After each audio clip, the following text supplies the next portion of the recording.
There we go. There we go. There we go. Hold on. My microphone lagging? Microphone's lagging just a little bit. Hey, let's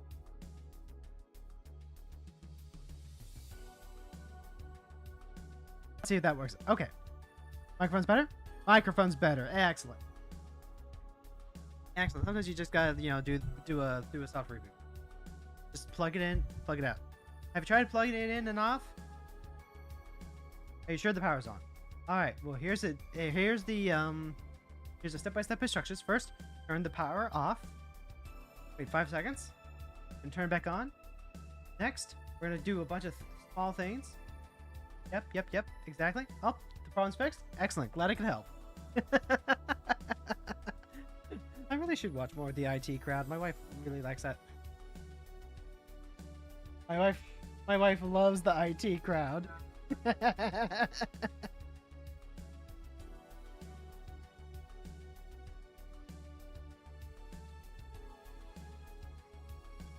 Wife hates laugh track and the director's problematic. Understood. Right?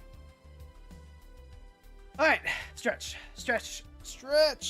Been sitting in a chair all day. Stretch. Got out a good chair to go sit in bad chair. Except the bad chair is actually a good chair because it's actually better chair. Actually, yeah. Get out of bad chair. Go sit in good chair. Good. Love that. Hey there, heroes. My name is Hero Girl. I'm your friendly local neighborhood hero tuber. This is the Daily Grind. This is that time of the day where we log in and we grind our dailies. August 27th, 2026. It's a Thursday. Yeah, Thursday. We had a completely uninterrupted week. Pretty good. That's pretty rare. But like, hey, you know what? Oh, good. By the way, so we have the old 750 kill 25 of our opponent's creatures. Strictly speaking, I don't need to bring out Clothis for this. I could like slow roll it, but also we're going to be going into the weekend. Tomorrow's Final Fantasy Friday, which means that we play Final Fantasy with our buddy Fran. And like, you know, it's better to just clear it out now, right? So we're bringing Clothis back. You know what the deal is. If we win, fantastic. Otherwise, we're just going hunting. Any sort of fair creature deck is like, you know, going to be our bread and butter for this. Our meat and potatoes. Our franken beans. Our pork, sausage, and biscuits gravy. Water and ice. Honey and jam? No, it's milk and honey. Milk and honey. Toast and jam? By the way, Callan, thank you so much for the lurk redeem. Thank you.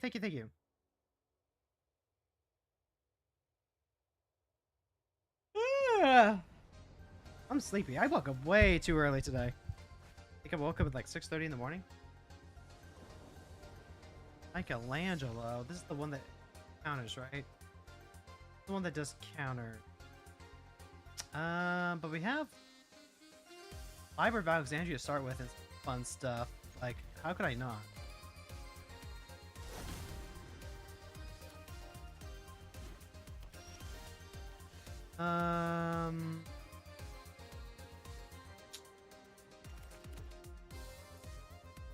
Oh, whoops. I forgot to draw a card off Library of Alexandria. Whoops.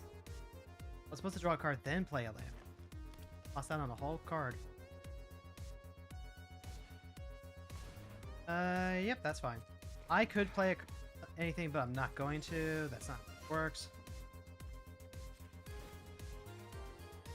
Okie dokie. So then, go ahead, crack that, grab the old mountain. Honestly, this is ideal. Heckin' ideal for a cat like me.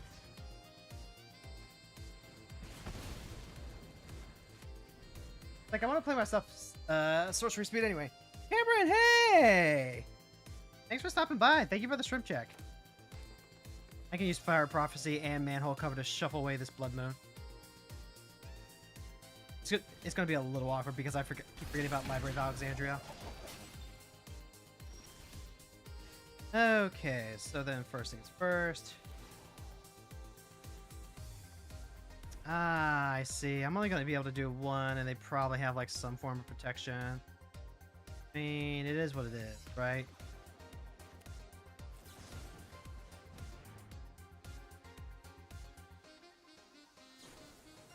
Yep. really fucking big.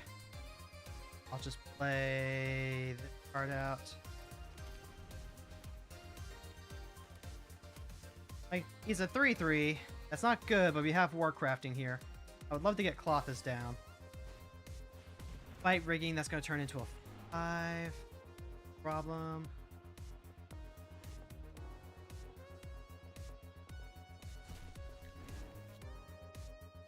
Where have all the heroes gone?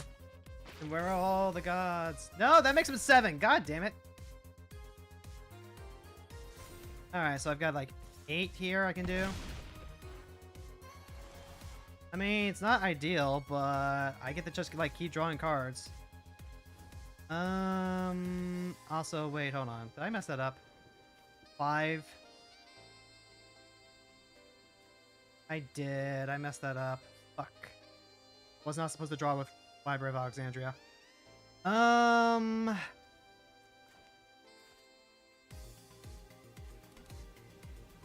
was not supposed to draw with Library of Alexandria. Now it's going to go up to what? 9?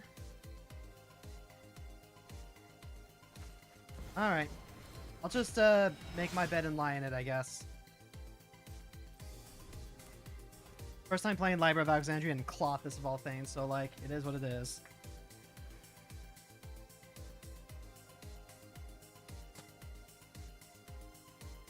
Oh well. Alright, yep, you got. Alright, so we screwed the pooch on that one. That's fine. That's whatever. Bounce back, bounce back, bounce back. We're not doing this to like win in the first place. We're doing this to farm. And honestly, Library of Alexandria is a fucked up card that requires a very different play pattern than what we just intuitively do, right?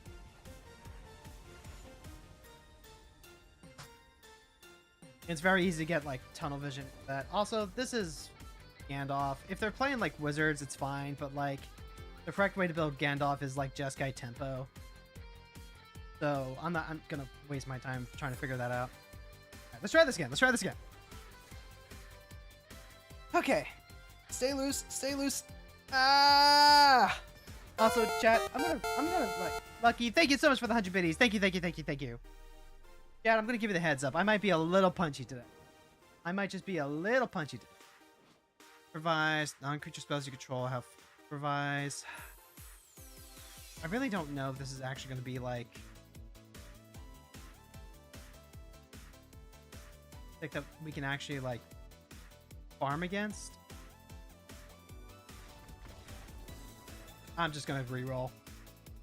We're playing the farm gotcha today.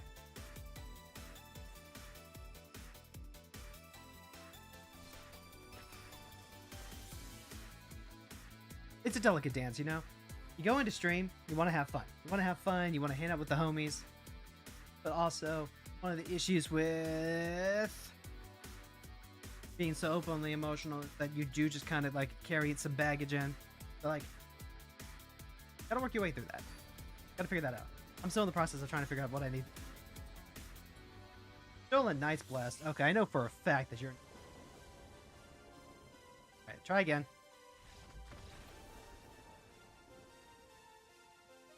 Look, if WotC and, you know, by extension, Arena Development didn't want me to play like this, they wouldn't make an incentive for me to just kill a bunch of creatures. So if you think about it, really, this is their fault.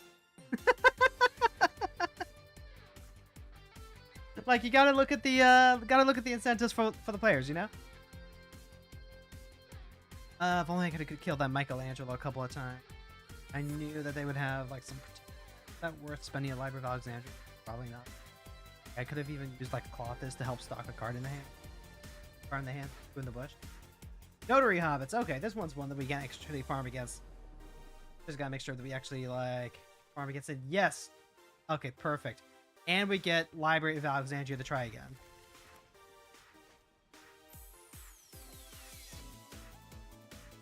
Great. Love it. Ideal. Pretty much everywhere. Alright. Fate has given me a shot to reload. Alright, go ahead. Drop the Air Mace. That's the Surveil, I think. Sanctum of Ugin, Rampant Growth, that's fine. We'll go ahead and Surveil now. I did rework the land base just a little bit. I took out like the creature lands. Thundering Rebuke is good. I'll take it. Like, it's just free gas. Might even go with like Mechanized Warfare first. Alright, so this goes down to 7. I can play Colossus now. Mechanized Warfare, though, that's pretty good.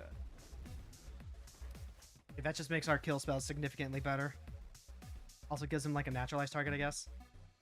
I don't normally want to play out the Mechanized Warfare first. This is what I'm talking about when I say that Library of Alexandria just, like, makes you do weird things. Wait, hold on. I tapped out... What? I tapped out... Like, god damn it. I missed another card off Library of Alexandria. No. Alright, let's try that again.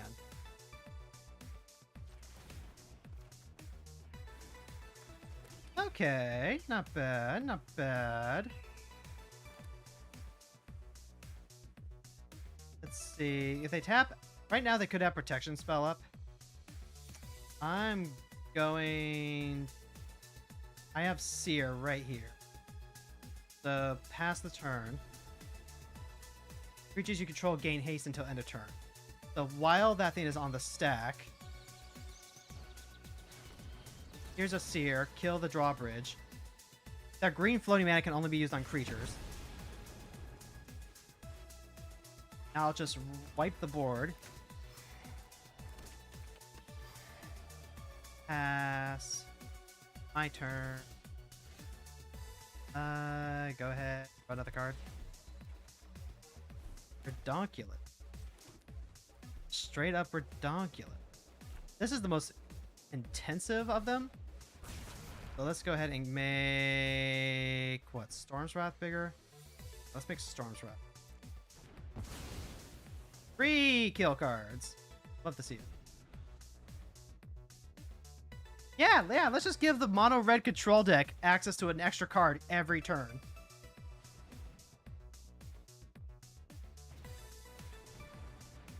And like if they don't do anything, then I can literally just play Colossus.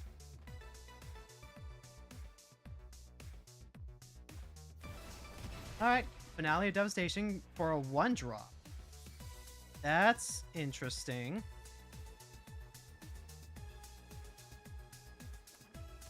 Delighted Halfling is cool. Okay.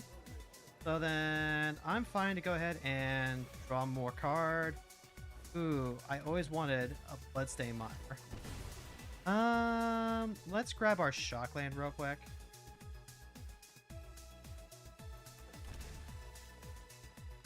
Go ahead, we don't need yet.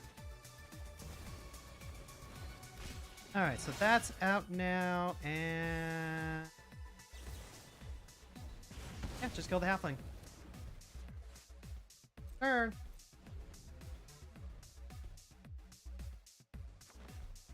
They're probably going to start casting, like, giant, big, dumb stuff now.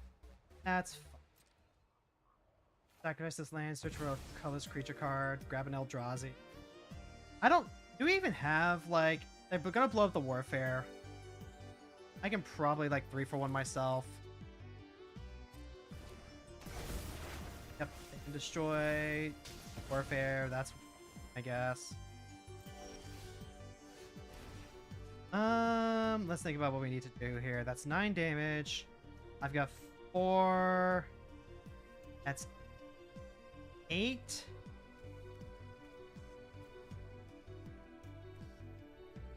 Seven, 2.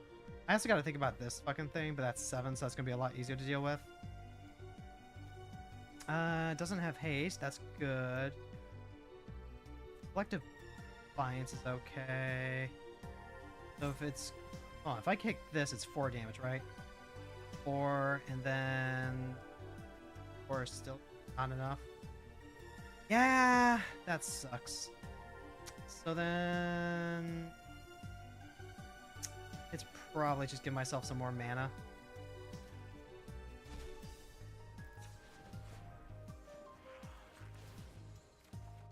Hey! Hey, Iroh, that's pretty good. So then... yeah, let's go ahead. That 4 damage. And then I do have to also go 4 damage here. 4 damage.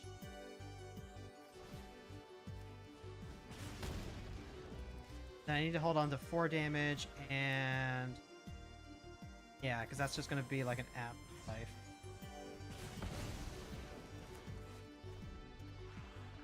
All of that for a drop of blood, you know? Yep, there's sires. That's going to take a good 14 life out of us.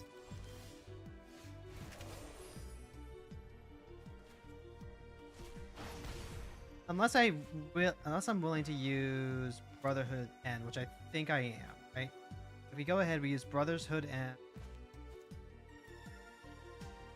3, find that with 4 off of Defiance. That's 6. 1, 2, 3, 4, 5, 6. Yeah, that worked.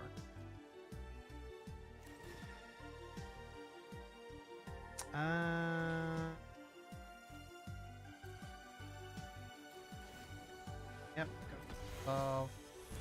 Action. Right now she's Planeswalker. Well, we killed 2 things. That's like many things.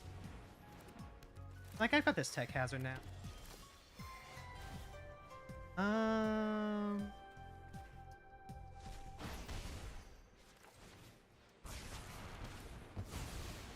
I am just gonna, like, cash in that Cryptic Caves, too. But try and start, like, rebuilding my hand so I can get back to Library of Alexandria mana.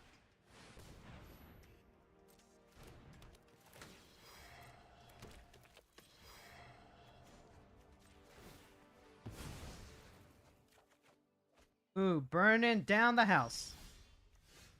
Oh, Virtue of Courage. That's pretty cool. Virtue of Courage. If I can resolve Virtue. So then, currently I have 5, 9, 1, 2, 3, 4, 5, 6, 7. I can get to 8. 8.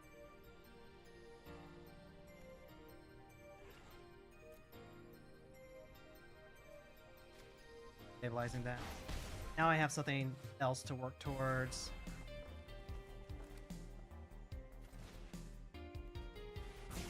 But hey, like, killing 3 at the same time, that's pretty cool.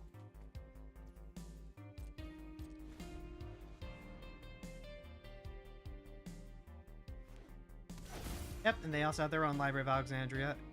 Understand. Oh, yep, that's fine.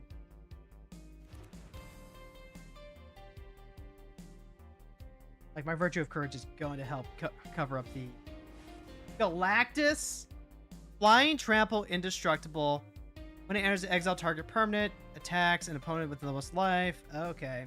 Farming's over. Badge. Like, I know we're doing this to farm, but I do also like winning.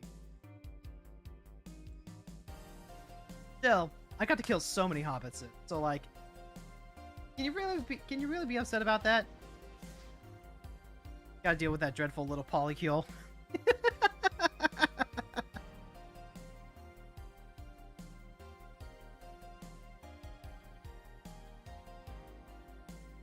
Alexandria is so nutty, though. Like, we went, what? We had to 5 for 2 ourselves. And that was only possible because we had Library of Alexandria drawing us like 1,000,000 cards, approximately.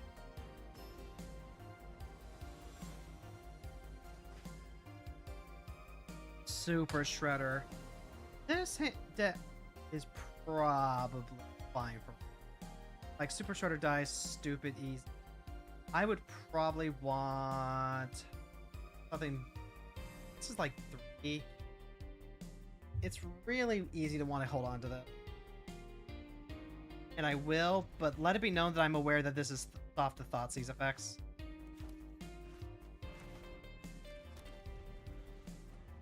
And for whatever reason, if they end up playing like Winter Moon, then it's also a little awkward there. Getting practical jokes, not bad. Yep. Go ahead, play the Super Shredder. Oh, are they gonna grief me?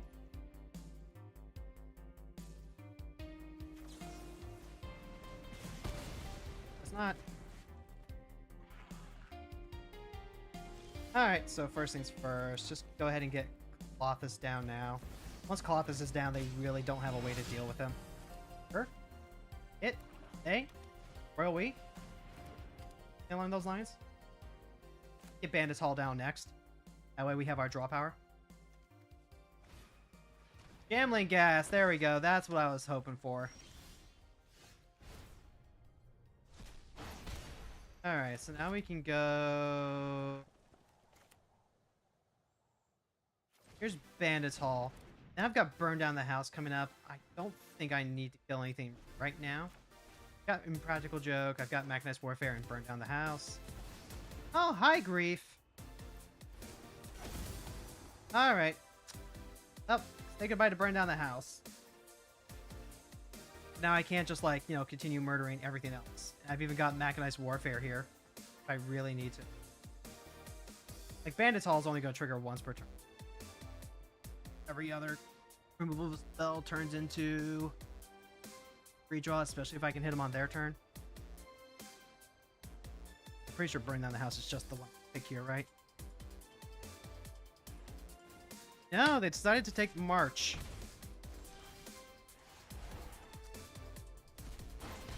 Like, you know what? Fair enough.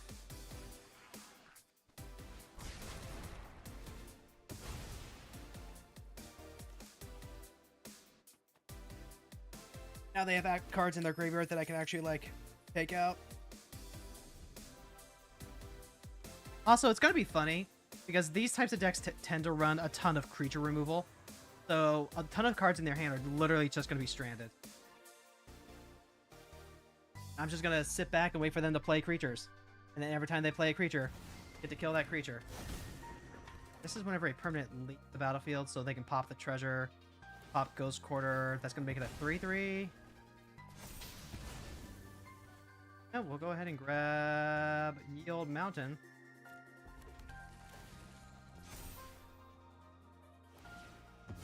You've got Mechanized Warfare and Practical Joke. Like, it's not like I'm, you know, threatening it.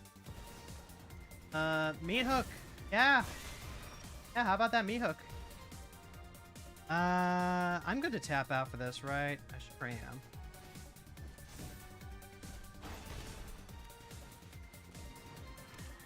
And then... Boop. I mean, their creature dying makes me lose life? Is that what it is? Yeah. I mean, like, I guess that'd be okay if Colossus wasn't just, like, literally doing stuff every turn. Fountain Port is pretty good, I guess. Just try the gas.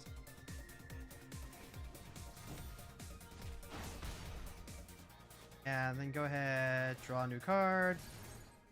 Hey, Roiling Vortex. Drop the Pyroclasm. And then I'll Windswept Teeth. If they cast the Shredder, I'm going to crack the Windswept Teeth before it resolves.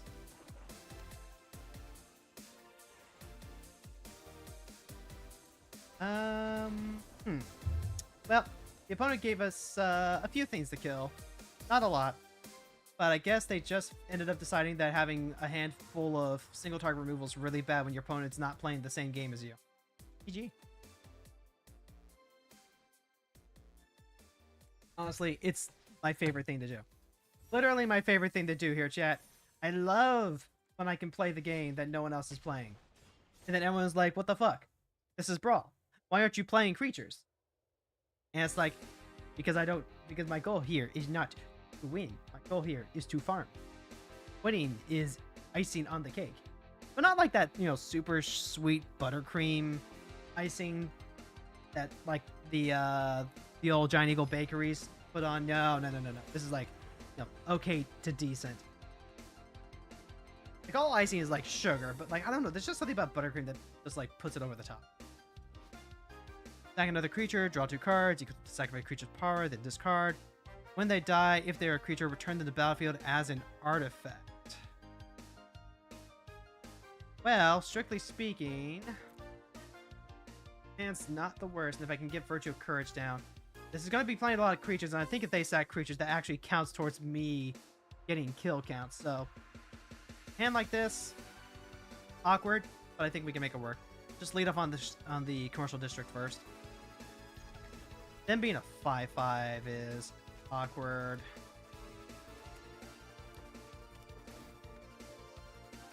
Alright, so we're going to start with the Gentleman's Surveil Land. Don't mind that. Say no to Das Boots. Okay, now this is interesting. I can go ahead, have the Prismatic Vista here. First Lightning available, if that ends up being the case. I like that. Prefer to hold off on the district if I for a little bit first. Yep, there's the Caryatid. Oh, they are gonna go for a flare.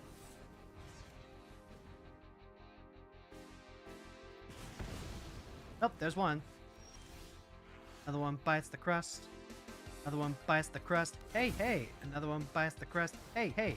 Another one bites the crust. Hey, hey, hey, hey, hey.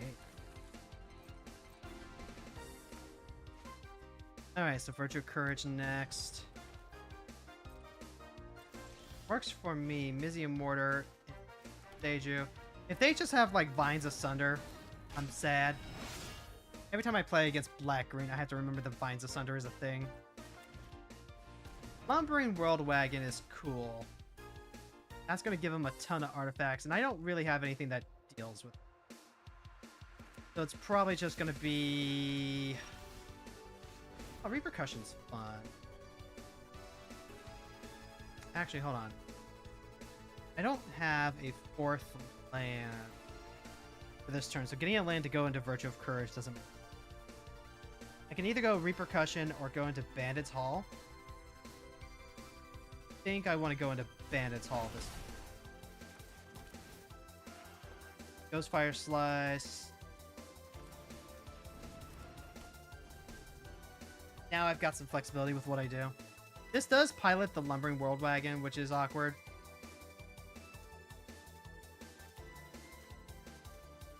Mizium Mortars doesn't go out. Interesting. What is this? Beginning of your end step, conjure a card named Slimy Doe Liches onto the battlefield if you control no Liches. Otherwise, put a counter on each Lich you control. I see. Well. Alright, this is going to be a time where we actually play the mortars then.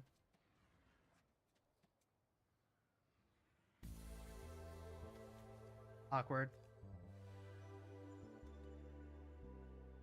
Very awkward. I would love to have the Repercussions available.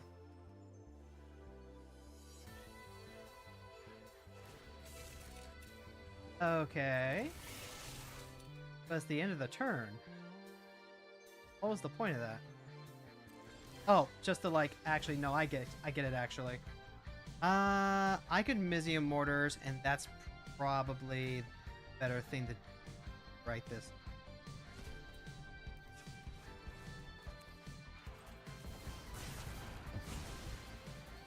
I do have this Ghostfire Blade to take out the Lumbering World Wagon.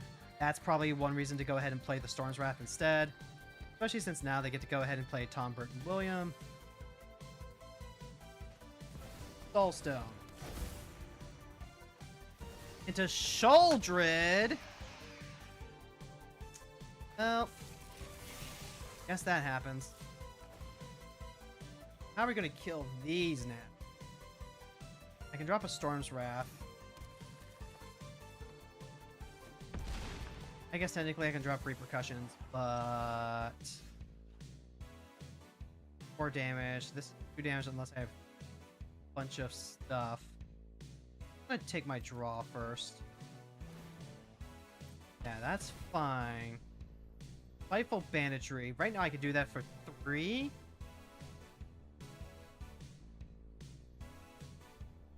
Crossbow.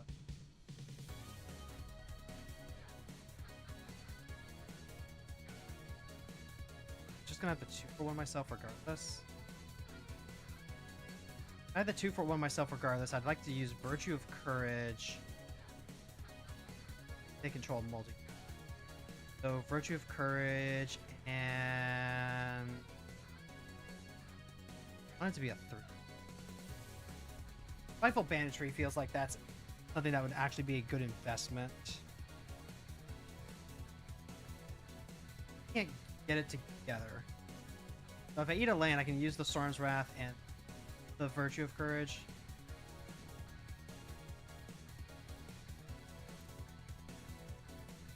Alright, you know what? Let's do something a little crazy. I'm going to take an ass load of damage from this. But hopefully I'm setting up for something a little bit more powerful. Like, they can go ahead. Yep, they're going to do that. They're going to hit me for another 7. That's fine.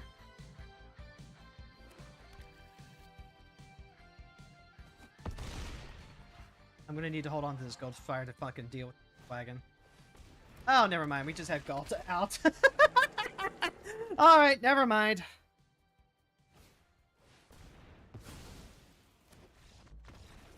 I guess technically I could, like, you know, kill Sholdred, but, like, you know. That's the problem with green decks. Sometimes they're, like, the best things to farm against, and then other times they're the worst things to farm against because everything's just so much bigger than any one removal spell. Whereas Galta. Galta is, like, just one of those big, dumb, idiot cards that's like, wow, you are nowhere near my radar of cards I have to play around, but, like, when you come down, you sure do remind me that you exist, you know? Anyway, alright, so we've got ways to kill a bunch of small things. The Fire Prophecy might be what makes this playable.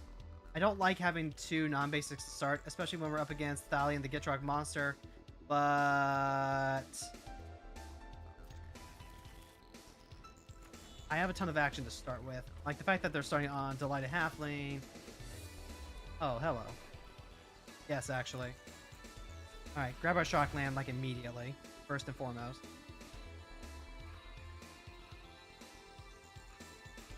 And then I've got a choice to make. I can use 2 damage now, or 3 damage with Flash, and then hold this up and then potentially 5 mana kill Thalia later. I think I value the holding the kicker for later.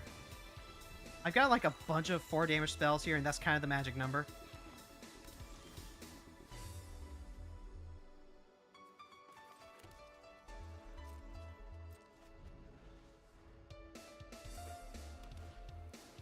Crystal Barricade. You have hexproof. Prevent all non-combat damage to be dealt to other creatures you control. That is crazy. That we can just, like, you know, Visager that.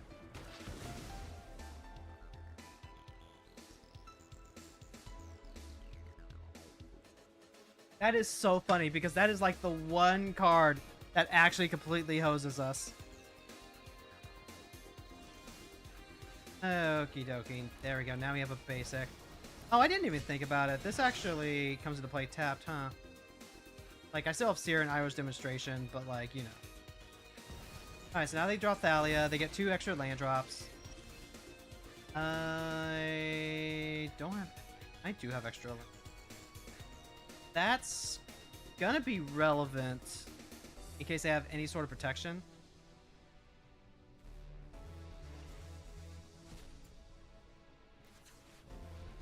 Alright, we're gonna lead off on Iroh.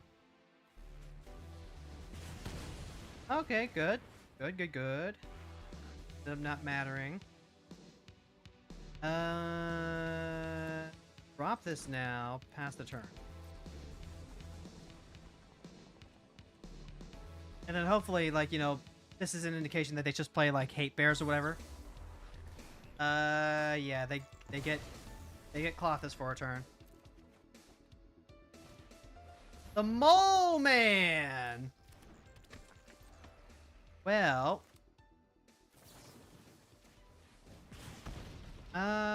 decline. I will go ahead and grab my basic.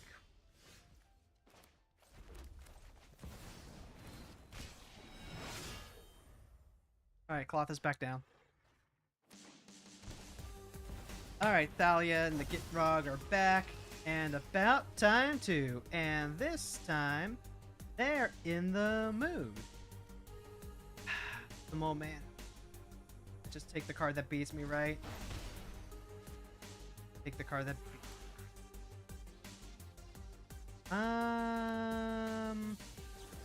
Honestly, just kick it now. Because that's going to take my whole turn, and I'd rather keep the flexibility of Seer.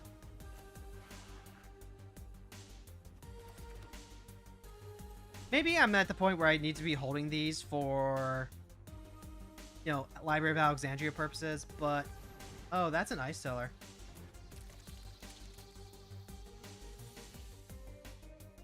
There is an Ice Seller.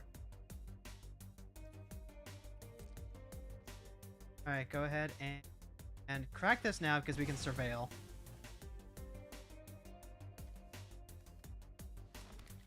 And fail. Spiteful Banditry is cool.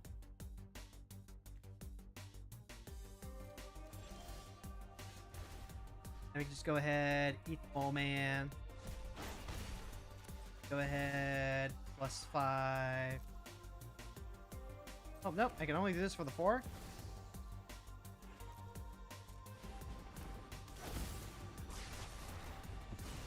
Now I get a little treasure too. Well, now I'm at the point where I can probably start holding lands for Mind Rot / Alexandria purposes. What am I talking about? These decks don't.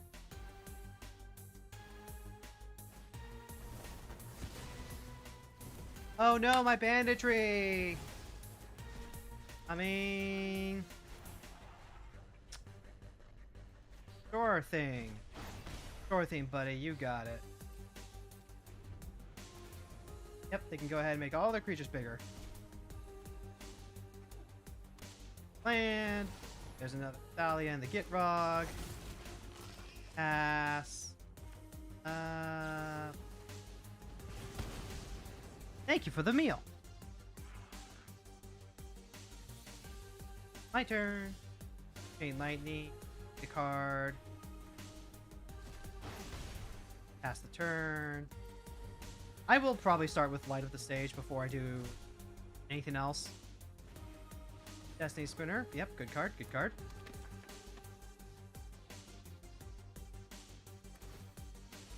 Yep, that makes it... Ooh, that makes a 1/1. That... Until end of turn. Let's see. Exile the top X cards. You may play up to 2 until the end of your next turn. That's fine. See, if I go QQ, right? 3, 4, 5, 6. Let's go 5.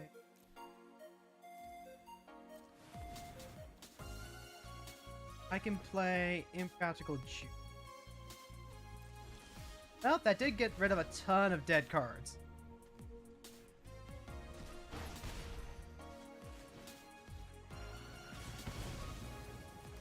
Like, a ton of dead cards.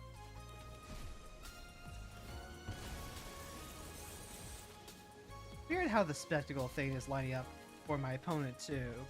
That's just how it be. And my opponent's helping me out by, like, continuing to cast creatures, which I always appreciate.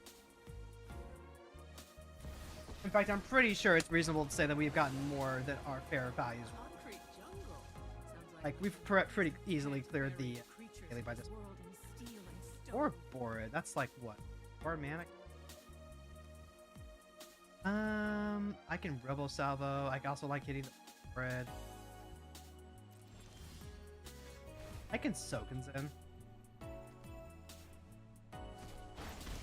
Alright, let's see how this goes.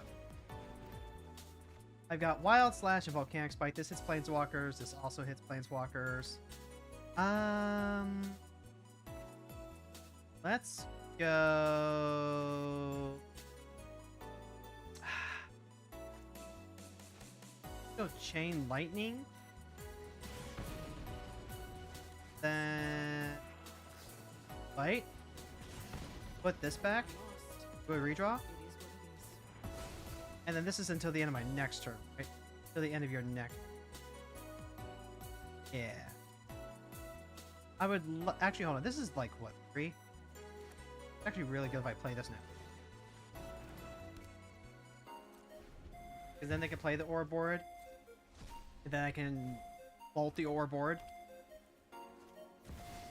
Yep, that's the ore board.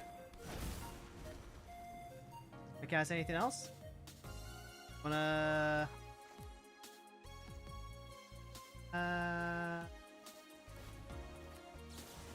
Yep, go ahead, do that. No? Nothing? Alright, sounds good. Thank you for the food.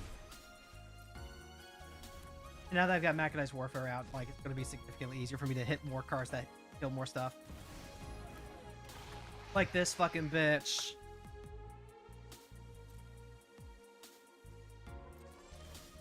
Alright. I want it all. I could actually wait and get, like, Storm's Wrath down as well. Is that worth it? Honestly, I'm willing to take that hit. Oh, right. Paradigm. Yeah, I mean, I was gonna have to do, like, both of those anyway. And, like, you know what? At least this is nice.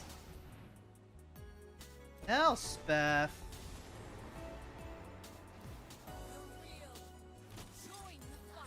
Well, that's not quite how I thought this was gonna go, but... Let's see. 5, 6, 7... Oh, hey, Library of Alexandria. Cool.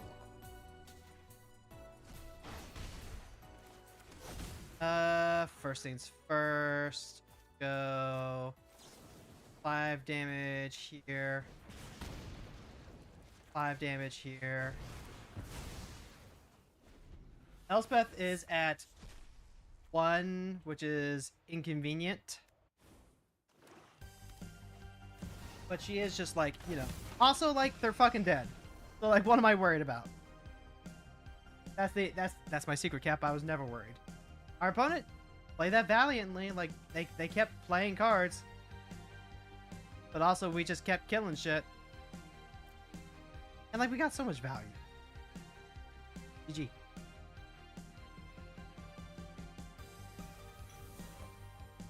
And, like, that's officially cleared, right? That took, like, what? A good 40 minutes? 40 minutes of just, like, you know, sitting there and then clicking the little burn spells. I enjoy it. Don't get me wrong. I enjoy it. But also, at the same time, you know, this deck has been so warped from what it once was. At first, it was, like, you know, mono red control with Clothes, and we actually used to do shit, man. It used to be about the magic. And now it's all about the gold. But I'm pretty happy with, like, how Library of Alexandria performed. Like, fucked up magic card is a fucked up magic card, right? Shocking. Shocks the world. More at 8. Anyway. I can, like, theoretically play another game with Clothes. Got, like, a good 15 minutes. But at the same time, it's like...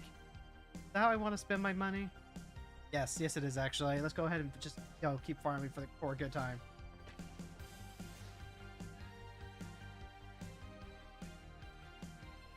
I don't mind it. You just went boom. Yeah. Hey, Luke, thank you so much for the follow. Thank you. For fellows. Okay. This is one of those decks that's like, it can absolutely be a deck that we just farm against. Or it also just like completely stomps us over. And... Go Rafello's turn 2. Virtue of Courage turn 2. Feasible. We've got Mizzy Mortars in case they go wide. Iro's Demonstration in case they go wide. Shadow Spear is perfectly. That ugly elf is a nightmare. I mean, he can be. Let's see. We already have our stomping ground. Let's go ahead and grab red. Like, honestly, Raphaelos is really easy to beat if you just, like, play good solid control. Like, you might not like peak performance, but this is what it looks like. And, like, here's the thing, right? Raphaelos is something that looks like a terror, but at the same time, it really, really sucks on the ladder. Alright, and then with that on the stack, how do I feel about this? If it's Virtue of Courage, and they counter it, I don't get the Virtue of Courage anymore.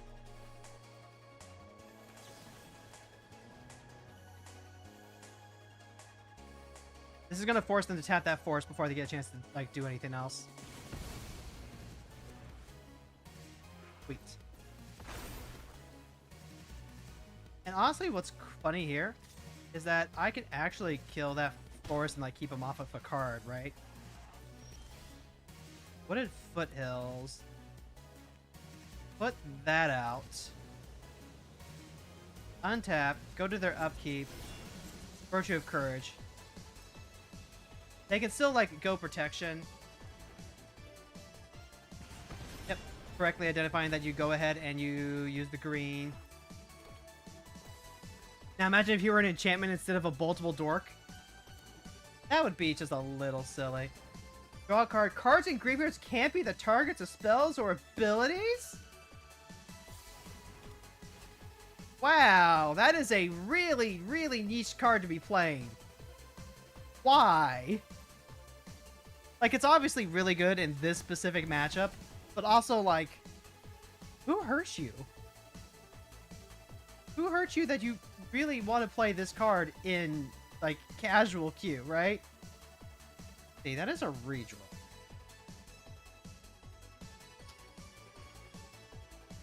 Good as those are, I think I'm looking for just more land drop right now. Oh, hey, would you look at that?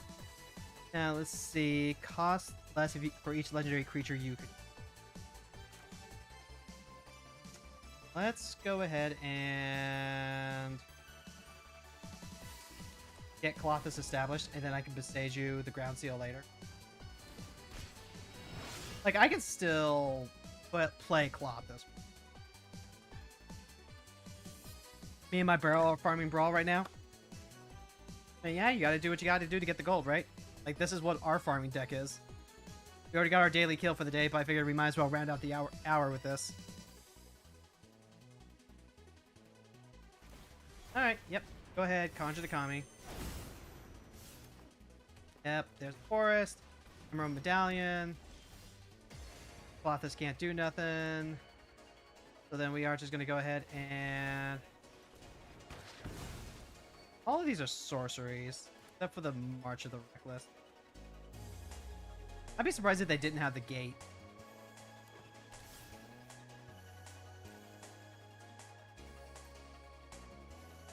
I mean, like, I know we're just accelerating the green deck. At some point, they're going to start dropping their... basically that. And, like, at that point, that's when the fun ends. Like, the biggest issue here, it literally is not Raphaelos. It's literally just the fact that their creatures are bigger than we can burn.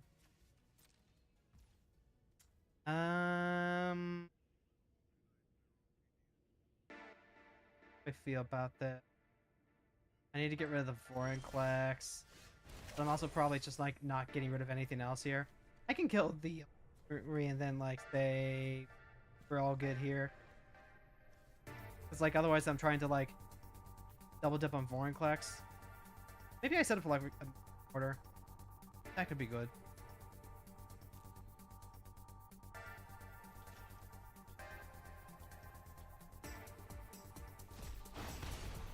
I don't mind trying to play to that as an out. Like, okay.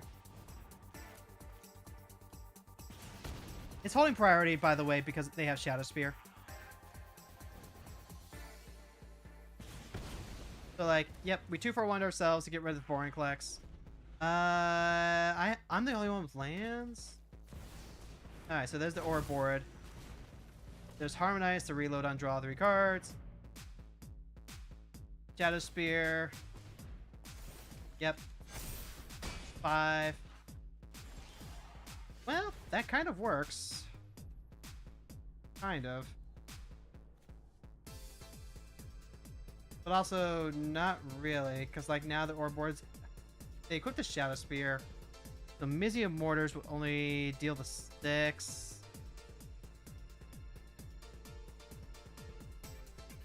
Alright, we'll go on the greener pastures. Pun intended.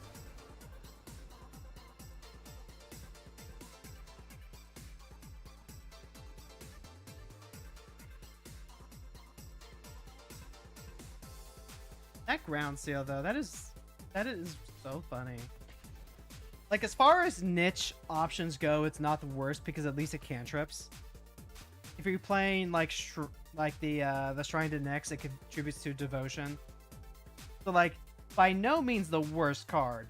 It's just not something you really ever think about accounting for, you know? It's not a widely played answer. Ranked or normal? We're just playing casual.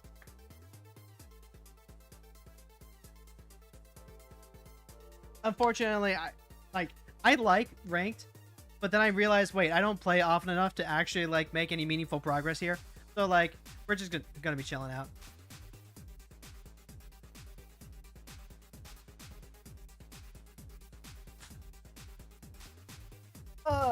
Don't forget the stretch. Don't forget the stretch, everyone. Ah, my oh god. Cameron, thank you so much for the hydrate. Don't worry, I am a very, very moist girly right now. Taking all the water. The Serpent Society. This one is like, I don't know. I feel a little weird about this one. Like, on the one hand, they do give you a ton of creatures to kill. On the other hand, like, I get to kill this thing exactly once. And at that point, I have to start using Colossus to stabilize while trying to farm more creatures out of him. Very moist girly? That's what she said? Yeah, that is what I said. Fury, Beast Within. Pyroclasm, good here. Magic Missile is really good here against the ward effects. It doesn't quite hit for enough. I'm gonna ship this back because I don't have my 3 lands guaranteed. This has my 3 lands if you squint at it. Now it has my 3 lands guaranteed. Here's Snow. Pass the turn.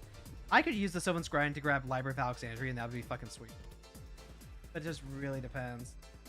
Like, I'm not gonna not bolt them at this point. Alright, grab that, crack that. We're gonna grab Forest to start with. And then I get to play Colossus next turn.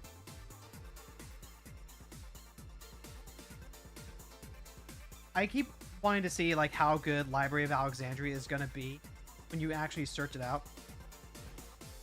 Yeah, Serpent Society, don't care about that. Here's Library of Alexandria. Here's Colossus. Next turn, I get to start using Library of Alexandria to draw extra cards. I don't care about taking 3 every turn if I can get back 2. You're a sorcery. You're an int. This is something I care about. Every creature you control with Death Touch deals combat damage to a player. You draw a card and lose a life. Huh. Alright. Do I need anything else to do with that? I really... Alright, and now we can start recouping the card advantage. See, so... What do you think? Just do it like 3? I don't mind doing... Oop, hold on. Accidentally clicked on the kicker. Yeah, I'll sacrifice a non-token creature. Yeah, all day. They were the starting player, so this has flash. I would prefer not to, though, because then I don't get to draw as many cards with Library of Alexandria. Wait, Libraries in Brawl? Yeah, Libraries in Brawl. It's kind of silly. Whenever a creature controlled with Death Touch deals combat damage to a player, put a counter on it. That's probably worth shooting this now. Just so that way the serpent doesn't, like, outscale us. Go ahead and eat.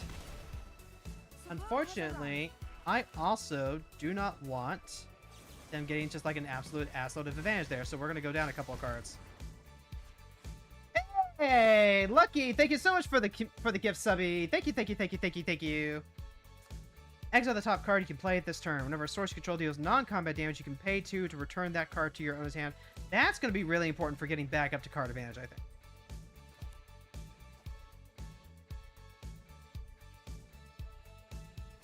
Because then we play the Asgardian Inspiration, and we try to draw an extra card that way. Yep, okay, yep, absolutely, by all means. Alright, we go up to 6. Eat a card. Their creature.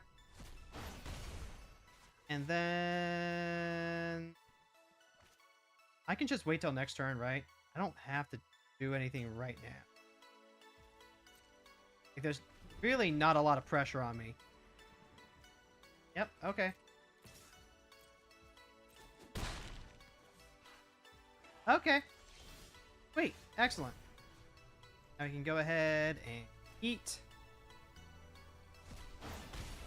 Then we can draw a card. I'll play a mountain. I could even play, like, Valakut Exploration at this point. That'd be pretty cool. Yeah, let's go ahead and do that. More cards equals more good.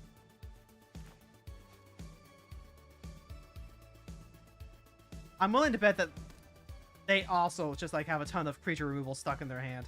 Which is a very responsible place to be. Like, you want to have single target removal to help check all the problematic early aggro cards that, like Rofellos, you know?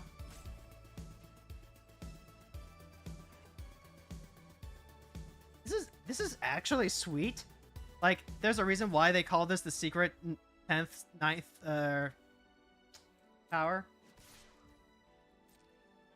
I'm probably getting, like, the actual, like, literal vernacular for that incorrect, but, like, you know. Bandits Hall. I can just, like, keep drawing cards? That's sick. Eat the Sylvan Shrine. Yep, go ahead, draw a card. Just don't let them escape the stack. I'm on a blue enjoyer. You're in good company. You are in very, very good company. Let's play out a tapped land. We get a Valakut Exploration for our trouble. The One Ring, you say? Hot damn, how can I not?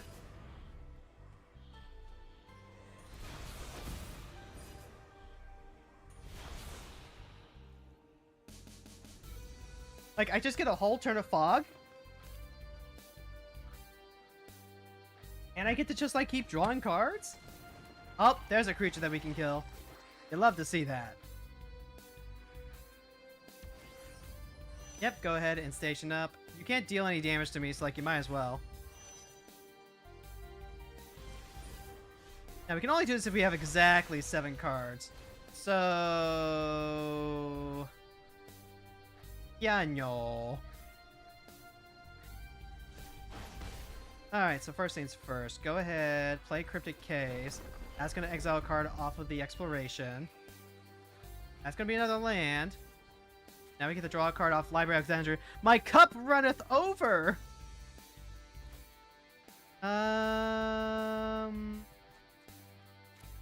Let's go 4 damage on the Glissa. And then if they have anything they want to use to protect it, then they can. No! I didn't get credit for killing that! No! GG, GG. Ah, that's what it's about, folks. That's what it's about. This is about the nice, slow, easy. Alright, it's the top of the hour. So if you're new here, this is the daily grind. This is that time of the day where we log in and we grind our dailies. Basically, I try to keep on top of 2 different games by doing dailies. For the first hour, we do Magic the Gathering and we play Brawl. For the second hour, we switch on over to Final Fantasy XIV. That ends up having a lot of yapping options. So, like, by all means, like, if you're not interested in the Final Fantasy XIV, then, you know, feel free to come back, like, any other, not like any other day, but, like, you know, feel free to check us out for that first hour. On Mondays, we do have Magic Month, where, because, like, the weekly rotations for Final Fantasy are on Tuesday, I just play Magic for both hours on Monday. And then if you ever want to check out the VODs, they are available on the YouTube channel, Hero Girls VT. It's the exact same name as the Twitch channel.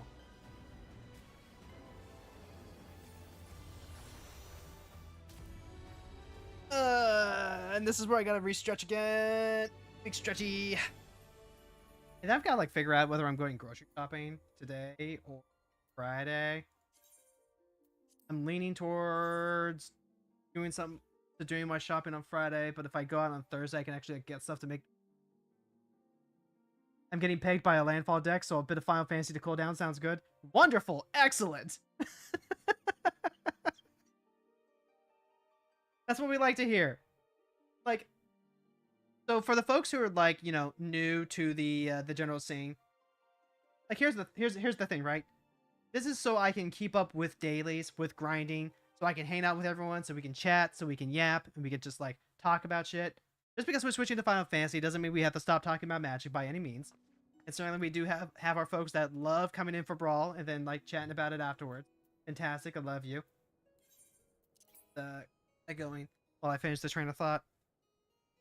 But then also, the other reason... Okay, the way that Twitch streaming works is that it really incentivizes you to stream in one category for, like, 2 to 4 hours at a time. And if you want to, like, you know, get big as a channel, like, if you niche down and, like, focus on one particular thing, like, that's how it's going to help, right? That's what's going to happen. I, however...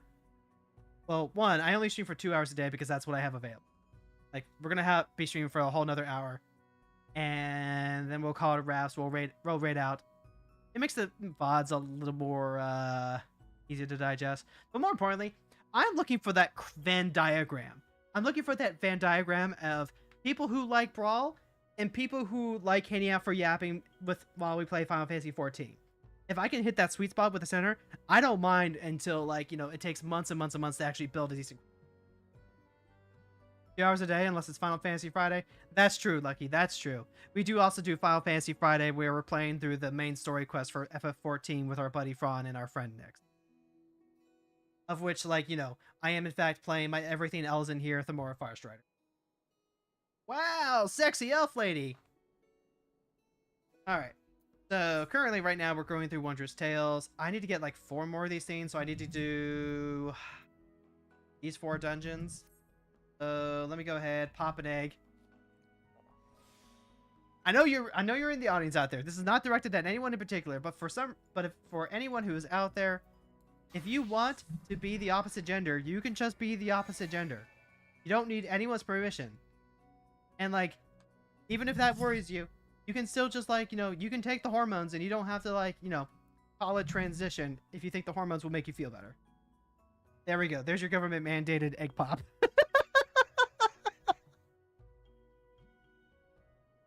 Usually halfway into watching Friday Night SmackDown by the time you end your stream on Fridays.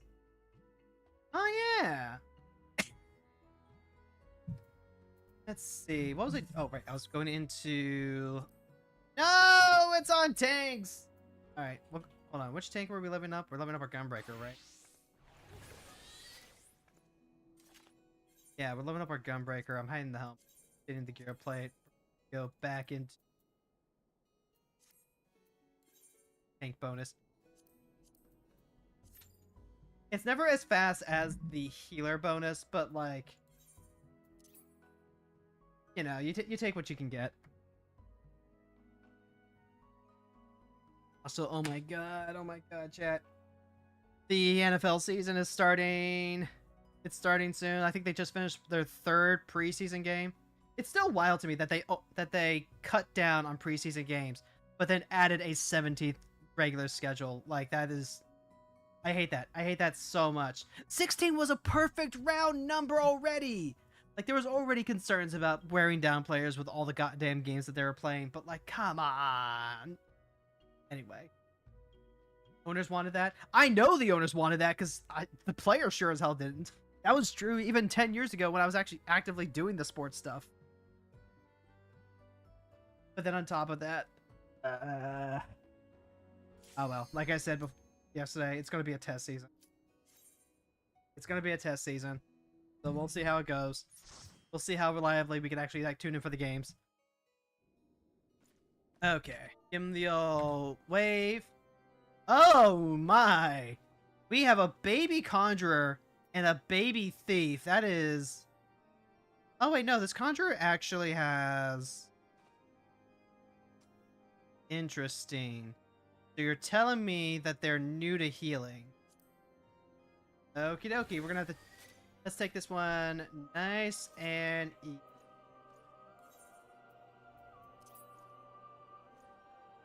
Well, at least they'll be nice and comfy, you know? Give them a little jump. Give them a little jump. Remember, the most fun thing that you could do in an MMO is jump. We're gonna go hit that one in a second, I think. Oh my god. I only have the one. I only have the one.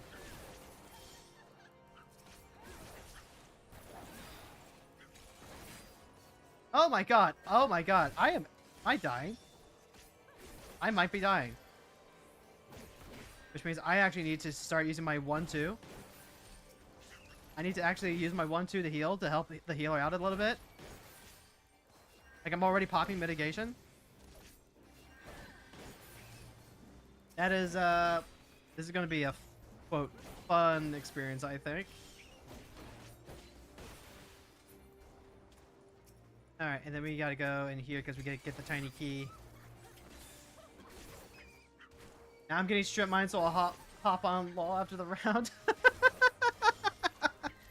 Oh my god. Strip mine is like the one thing... Okay, like, Library of Alexandria, sure, but like... Library of Alexandria and Strip Mine are the two cards that I would really like them to remove from competitive Brawl. I don't have an issue with power level per se, but I don't particularly enjoy the play patterns those cards encourage. Like, I think we saw with the Library of Alexandria, it's not necessarily intuitive the first time you do it, but, like, you just draw so many cards by playing things out so conservatively and slowly. Oh, hold on. Did they... Oh, boy.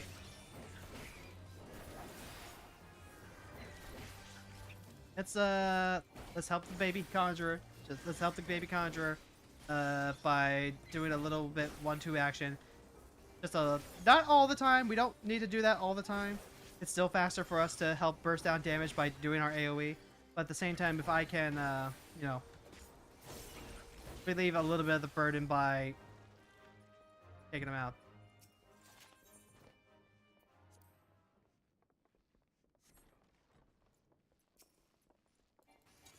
Library is good, but not lock someone out the good game.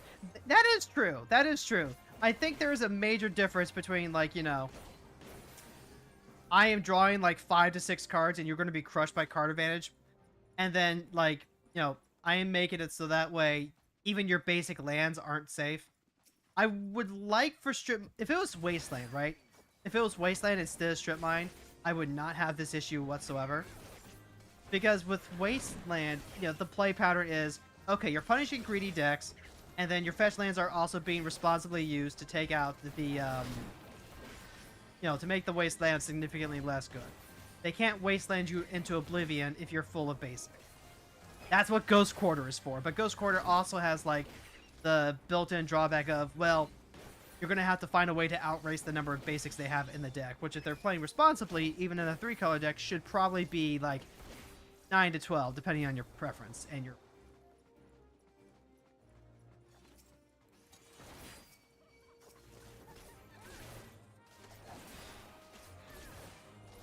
Now, that being said, Library of Alexandria is still going to crush you just from pure, I didn't even realize they drew 5 cards, and now, like, I'm suddenly super far behind. As we saw with the Clothis deck. Just giving some decks that powerful, that strong of card advantage is a, definitely changes the dynamic a bit. I have an Urza deck with Winter Orb, so maybe I just got Karma.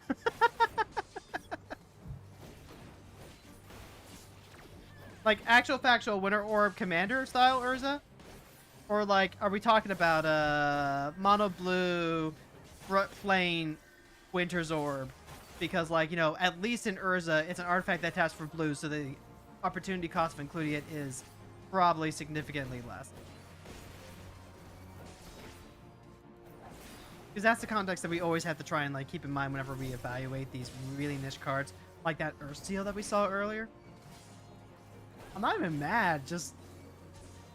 it's funny. Alright, little healer. I don't have my Aurora. I don't have Heart of Stone. The Heart of Glass. Alright. Yeah, I guess.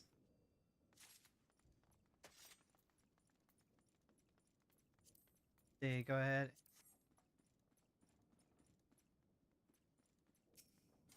I am definitely leading the spread up. Yes, Commander Urza, but bracket 4. My pod loves him. Quote. I bet. I bet. Like, hey, at least it's like, you know, admittedly, the,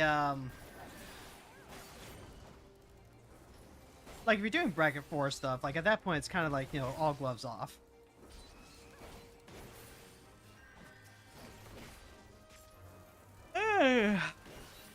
And it's funny, too, because I keep seeing people trying to play Winter Moon like it's Winter Orb, and I have to keep telling people, hey, guys, probably shouldn't be playing this card. Like, I understand why. It's a sound theory, but that's just not going to hold water.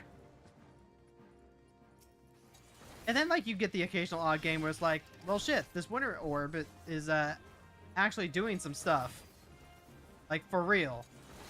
But at the same time, it's like, I don't know that that justifies including it for the card slot. Like, if you're playing it in a mono red deck, like, first of all, if you're already playing, you know, Blood Moon and Magus, and you really want an extra effect, like, okay, fine.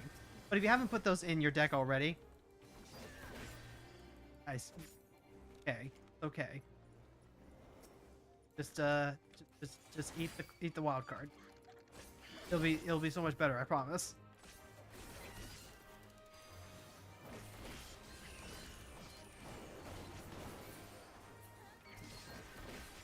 Okay, that's the succubus down, so we can just...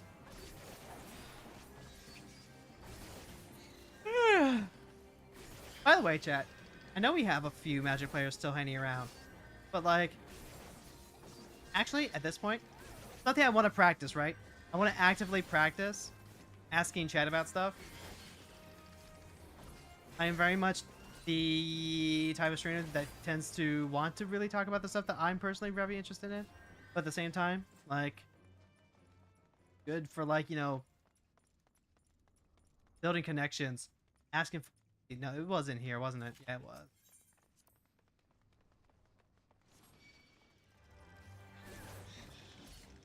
Like, tell me about your Brawl decks, please. We've got a couple of people who come in here, and they're very happy to talk about their Brawl decks.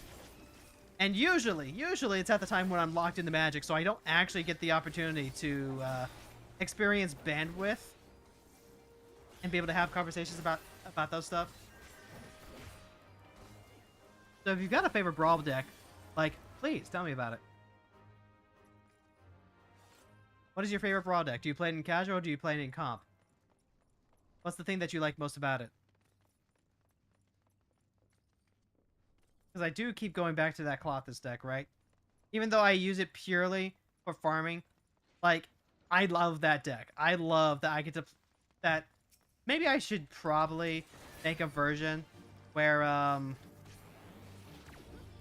actually try to win and then just like play the stuff that we're up against. Why? Okay, there we go. Come on, Mr. Bojankos.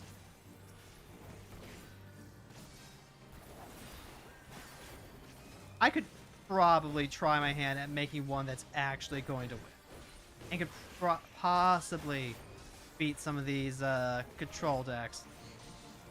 I mean, that doesn't seem like super likely, but I could. That's the thing that we could do.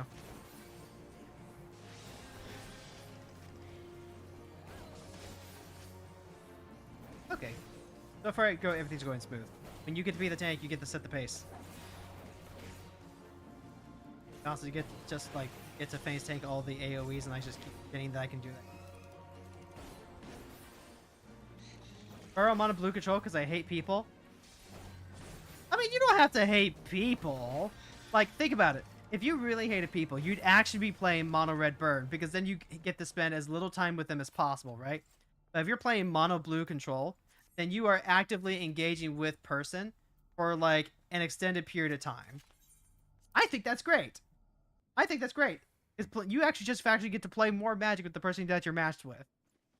Like, you know, maybe they don't think so. But I feel you on the mono blue. Weirdly enough, mono blue is one of my favorite decks to just like play, to the point where I'm actually playing mono blue Flavor Them Up now.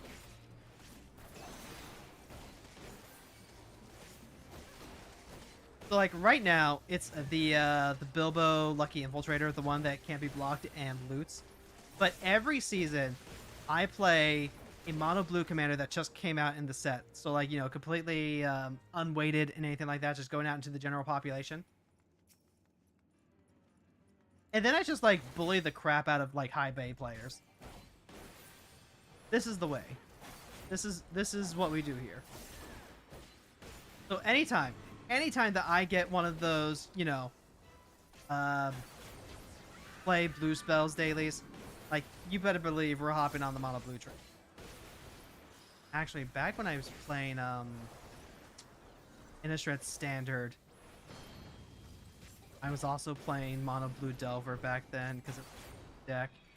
And then if anyone in here watches Legacy content, like Phil of Thraben U just put out a video, mono blue budget Legacy, like, you know, $800, which by Legacy terms is budget. Like, that looks like a really fun deck, and that's exactly what I wanted to do with the heckin' Brawl version. But I felt like I was working way too hard for stuff, so like, maybe what I actually need to do is try it out again, and just accept the fact that like the cards that we're casting are gonna be a lot lesser, and then we can still like do the Bilbo stuff. But also, it depends on how hard you can actually go on control. Like when you can actually, you know, stop them from playing stuff long enough. That's the thing. It's a little harder to do control and then protect a creature that doesn't have unblockable in Brawl, because they always have their commander available.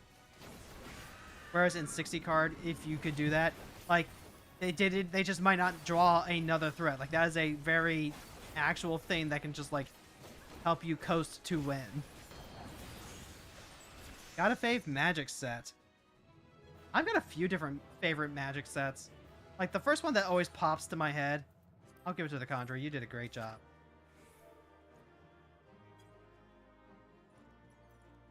Innistrad is always the first one that comes to mind. Like that was the first set that I really got into with Magic the Gathering.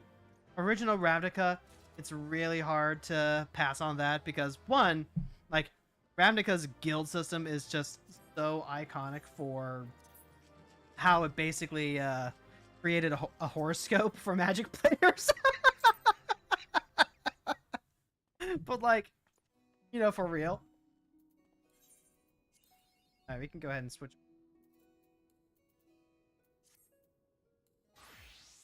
So like, all the Ravnica sets were hits for me. All of the Innistrad sets were hits for me. Those are just my two favorite planes, hands down.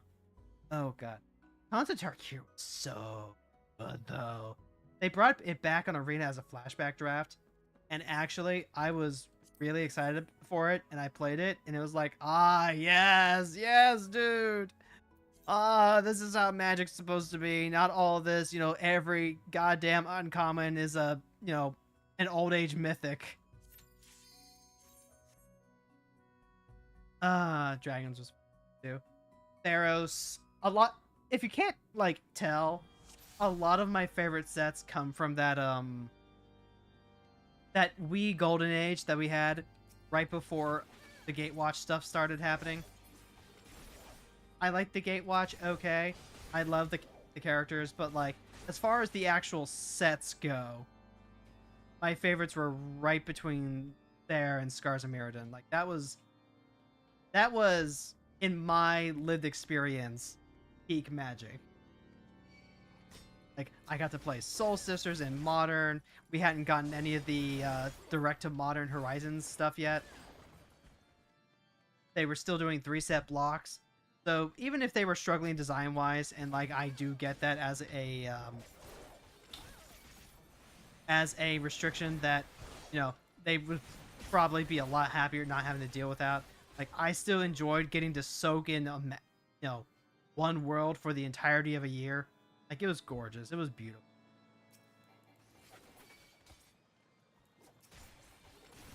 I also really like Kamigo. Like that is a much older set that I didn't get a chance to actually play, but I really fuck with the Shintoism that it draws upon. Like a lot of the iconography from Japanese mythology that it draws upon, I love. And I do genuinely like how Neo Kamigawa modernized it. Like, I would have liked for maybe a bit more of that classic stuff to go in.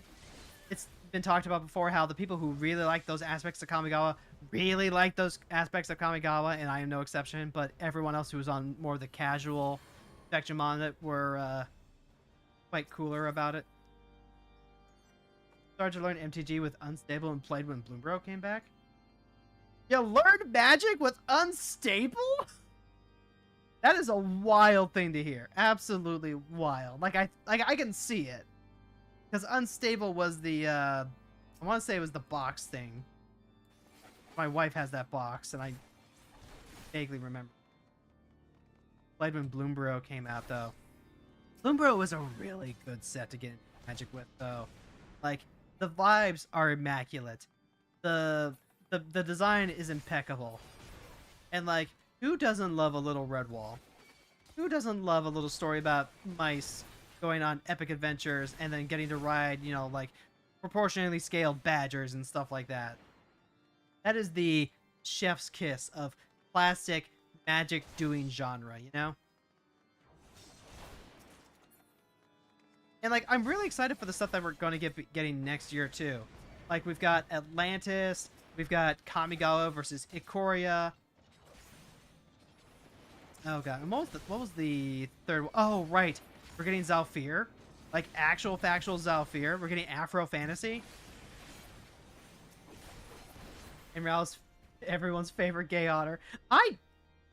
Okay, like full disclosure, that was honestly the first term that I had ever heard otter used in a queer context. But like, goddamn. Good for him. Good for him. And then honestly, like the bonus sheet for Bloombro was really fun too. I enjoyed the fact that we got to see a bunch of Planeswalker card reprints. Like I'm always big for a reprint first and foremost, but also like using it as an opportunity to just like show off what each of the Planeswalkers would look like in Bloombro. Or just loved it. Eldraine's another one I really like. Like, I know Lorwyn is very much Celtic mythology and folklore, and I love it for that. But Eldraine just, like, it hits different because of the things that it's referencing, Like, getting to reference The Ice Queen by Hans Christian Andersen, The Little Mermaid, Hansel and Gretel, and that type of thing. But also working in its own lore with knights and the search for the Grail, the 5 different kingdoms. the emphasis on monocolored adventure is a really fun mechanic. On a queer context, Ral turned into an otter in Bloombro. I mean, I know, right? But that was the thing that everyone was joking about. They're like, wow, they made Ral a literal otter when he was already like an otter. You know, kind of like the, you know, when people use the term bear, queer context. Like, yeah, people were actually turning into bears and otters and stuff. But also, it's really funny for, like, you know, probably only somewhat related reasons.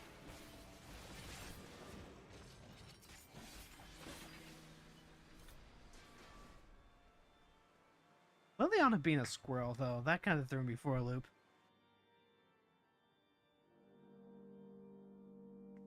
Oh my god. Chat. What is your favorite bonus sheet? What is your favorite bonus sheet alternate art style? Because for me, it's still the Wilds of Eldraine Tales art, right? The enchantments and stuff that they reprinted with the storybook style art. That is still some of my favorite bonus sheet art that they have ever done. And that's including, like, you know, back when they were only doing it as chase rare stuff, like the anyone remember the Masterworks?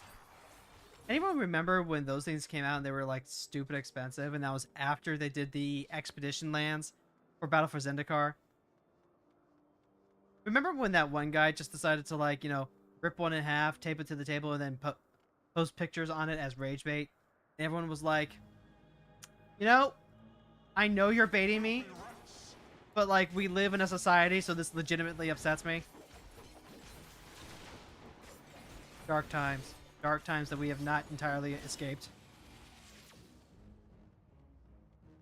If you're wondering why we're running the vault, by the way, we're doing this because we get paint. Now that they've consolidated all of the paints together, this is literally just like lining my pocket with free gold.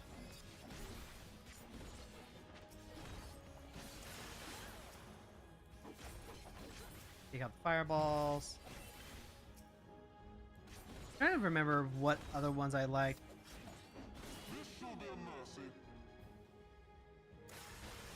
March of the Multiverse did give us some really fun ones. But like the Ravnica arts that, you know, were basically retroactively added. I.e., Ravnica didn't have a special unique framing at the time that it came out, so they went and they made a new one just so that way you could join the multiverse stuff. The stained glass arts in Dominaria United aren't bad. Go.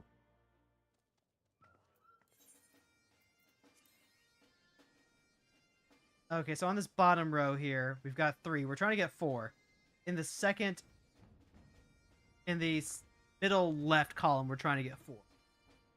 In the diagonal from top left to bottom right, we're missing 2. Alright. Go. Turn. The retro artifacts from Brothers War are cool as fuck. Oh my god, yes! Yes, those were so fucking good!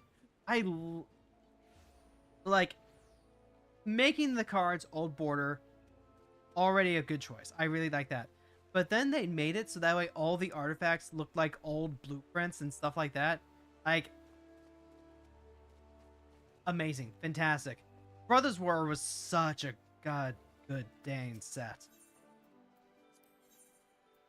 Expert delivery. Oh, I didn't finish breaking all those down. I should. Wondrous Tales. Are we playing bingo? We are playing bingo. We might even get scammed doing it, but, like, that's basically what we're doing. Essentially, the Wondrous Tales gives you a shit ton of free currency, and also, like, half a bar worth of experience.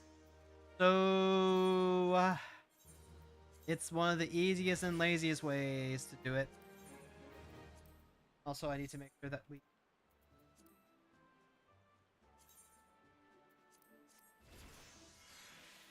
It's actually funny. There's a card in the Final Fantasy XIV set that has the Wondrous Tales literally has the Wondrous Tales bingo on it, and it just has, like, the biggest troll setup too. if you look closely at the art, it's maxed out at 9 stickers out of 9 stickers. And it misses the opportunity to get a triple liner. And that is just like the thing. That is like the thing that every person who has been on the grind is gonna. I also gotta like crack these weapon coffers for weapons.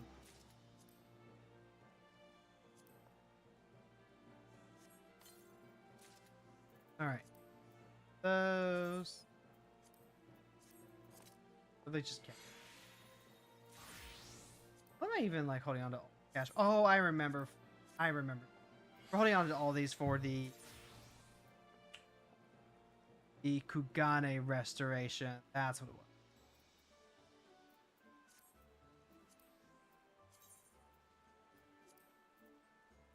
All right, back to Viper, back to grinding.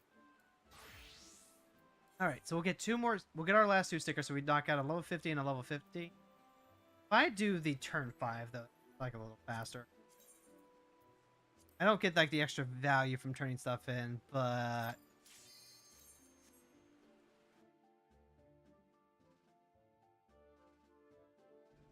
I do want to make sure that we finish today so we can have a Magic Monday. That we get. Let's just hop on Bahamut's Claw. Wait, it's for real a bingo? I just have no Final Fantasy knowledge? Yeah, it's actually a bingo. Every week, you get a list of dungeons and monsters that you can fight. Monsters and bosses.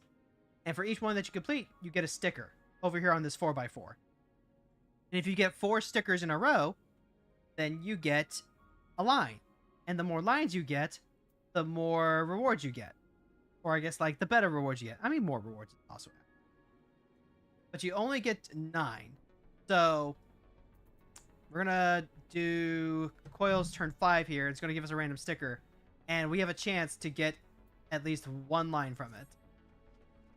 And then we'll do 1 more and that'll give us our last sticker.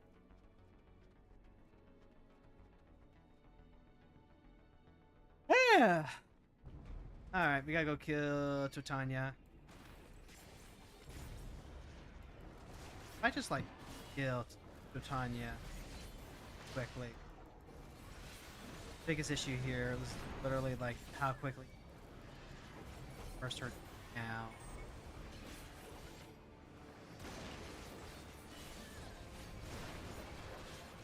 Gonna go phase transfer here in a second. Can I just quickly?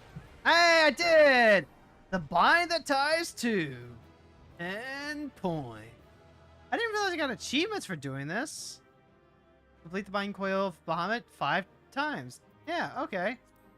Damn. Okay, worth. Now, I guess what you can do is you can go ahead and hop into Elegant Weapon Coffer. Elegant Weapon? That's worth holding on to. We just like, you know, we completely unsync. We go in super overpowered. We solo these dungeons and we just clear them out and then we get all the rewards. We get the Paladin Arms for free though. Hold on. Try this on. Show me the weapon. This is like really old raiding gear. But you can still collect this stuff because they look. That's not a bad shield. It's non-dyeable, but it's not bad. They have the suck.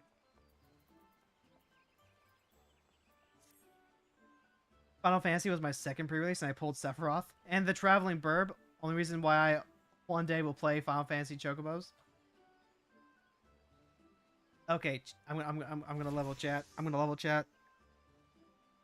I really liked the Final Fantasy set. Generally speaking, most of these Universes Beyond sets have been misses for me. But the Final Fantasy set, specifically, was very well done and hit very well emotionally. And it's a shame, too, because I actually like a lot of the properties that they've been adapting into Magic. But I just don't know that they've been adapted particularly well or effectively for me. All right, so let's go ahead and click on this, see where we get that sticker. Ah! Okay. Okay. Now we have a potential line on the top row, but no two-liners. Somehow.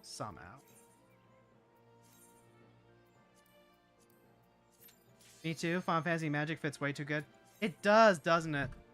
Like, it's a very magical combination that just meshes in a way that a lot of these other properties don't.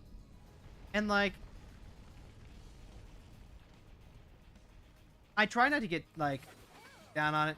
Like, by all means, if people in here like the Avatar Last Airbender, if they like the Turtles or the Marvel Hero sets, like, more power to them.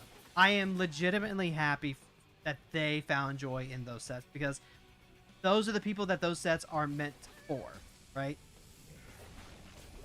But, you know, this was something that Magic has always struggled with, where if you don't like a set, you're not really going to be invested in a lot of the cards either way.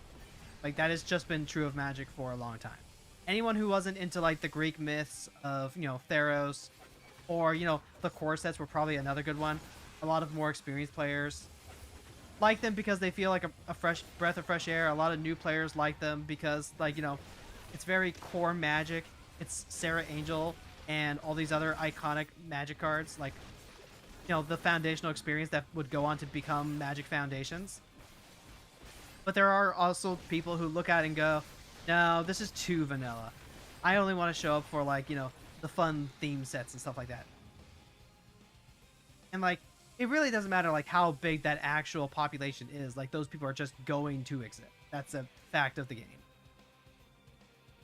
That, it feels to me like any of the Universes Beyond sets are going to exaggerate and have that feeling much more stark. Like, once the, oh gosh. Once the Secrets of Strixhaven set had released, that was pretty much it for me and my wife.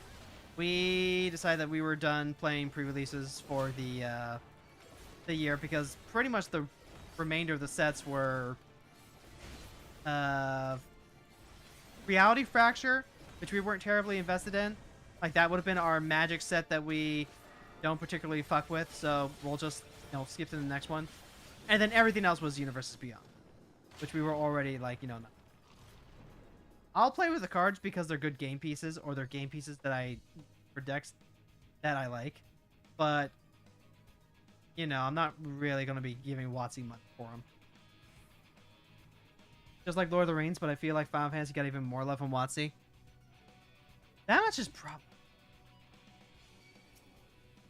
So, like, one of the things that I did going into the Final Fantasy, I guess not going into the set itself, but like a little afterwards, I started reading some of those articles for how Final Fantasy was. Part of it was like, you know, just curiosity, like, wow, I actually really like this set. Well, how did they do it? What was their thought process? Because they do still post those articles on the website, thank God. I read it, and to start with, like, this is not necessarily a unique situation. Every set and franchise is going to have stuff like this, and WotC, from what I've seen, does try to match, like, fans who care about and know about the property with people who, you know, have good game design sense, and then those two hopefully collaborate together to make something awesome and wonderful.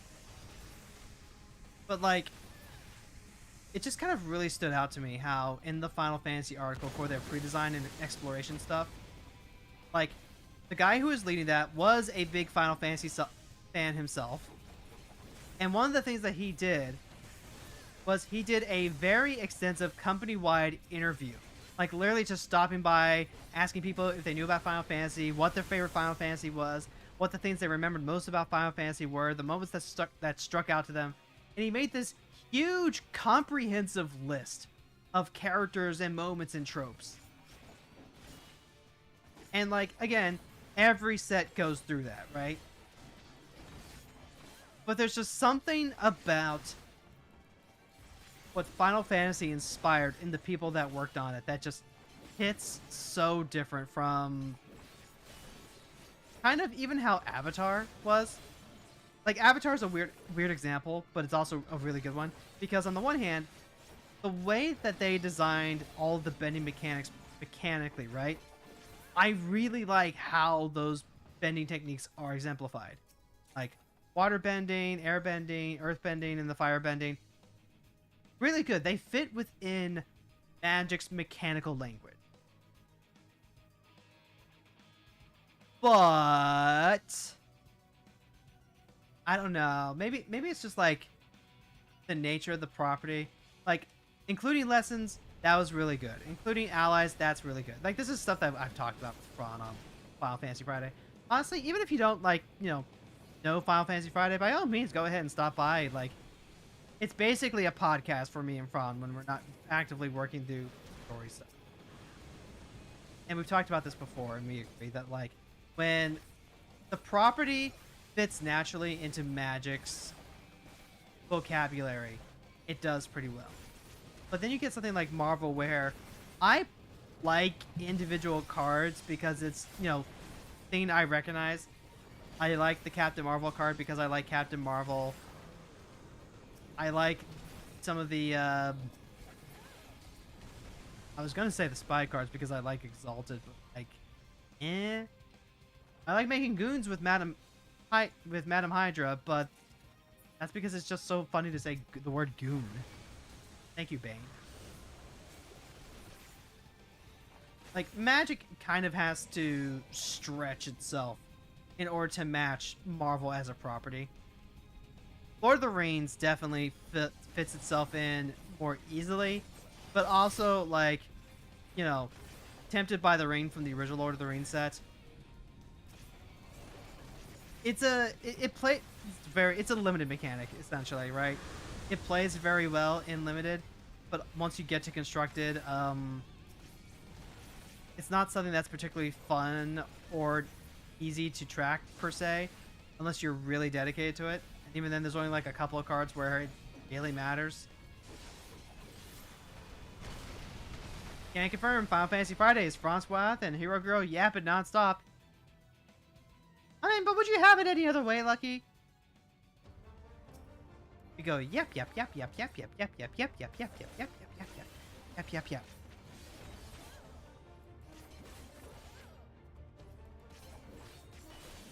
Like, honestly, that's like the big benefit for me.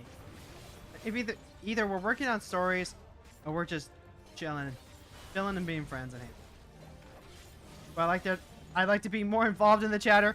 That's completely fair. Like, when it's just us hanging out, like, me being here and then only really having chat to talk to, that definitely makes it a lot easier to hang out. But also at the same time, I need more practice, like, handling more chatters too, because that's the other time that, like, it gets a little harder to keep everyone involved. Like, here's the thing, right?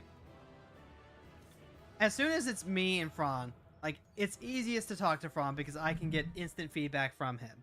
And then everyone else can contribute. But at the same time, like, Fran and I also move through conversations so quickly that at that point in the conversation flow, it can be very difficult to remember where exactly I need to go back and catch up with some of the comments.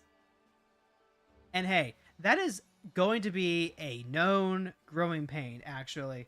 Like, no joke.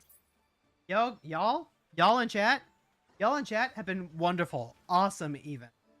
We're getting new people coming in. We're getting new people stopping by and, dropping words, asking questions, sharing opinions. I love that. That is so encouraging for me, and it means a lot. It really does. We got folks who stop by on YouTube and they say hi. Like, that's great. That's awesome. Hey, Ori, just in case you're checking this out on VOD, or like, you're just hanging out in the background or anything like that.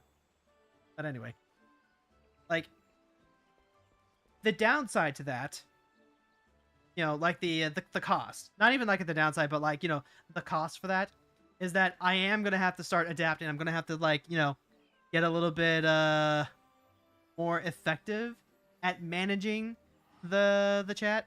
I need to get into a, you know, I'm going to have to pick and choose who I reply to at some point. And that is just the nature of streaming.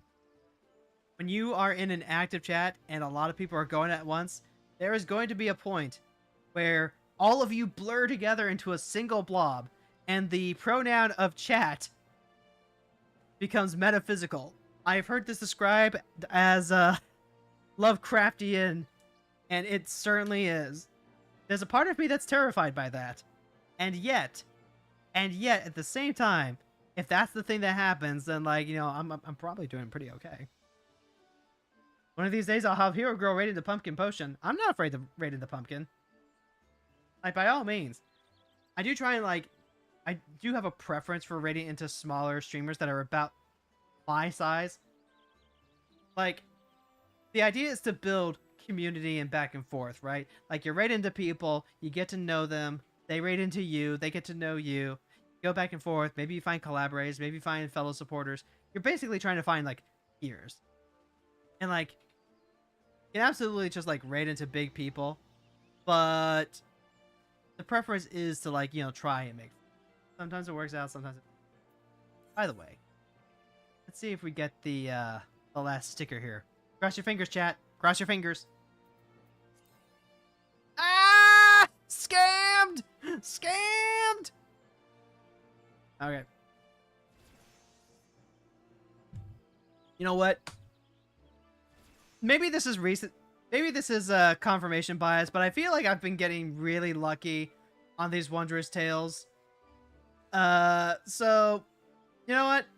It's fine. It's fine. We're good. We're fine. We're cool. No bingo? No, no bingo.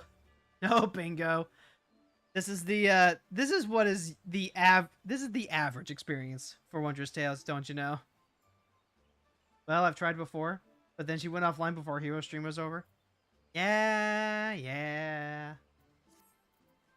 Alright, let's go ahead and switch over to Dancer, because that's what we want to put the experience on. We're going to teleport on over to Ishgard. Steelshire, specifically. We're going to go turn in the Wondrous Tales. We're going to go get our goodies. We're going to go drop everything off, and then we'll see if there's some extra stuff that we can take care of before the week's over. I'm just happy to be caught back up on one. 800 poetics. That's good. Deals are fine.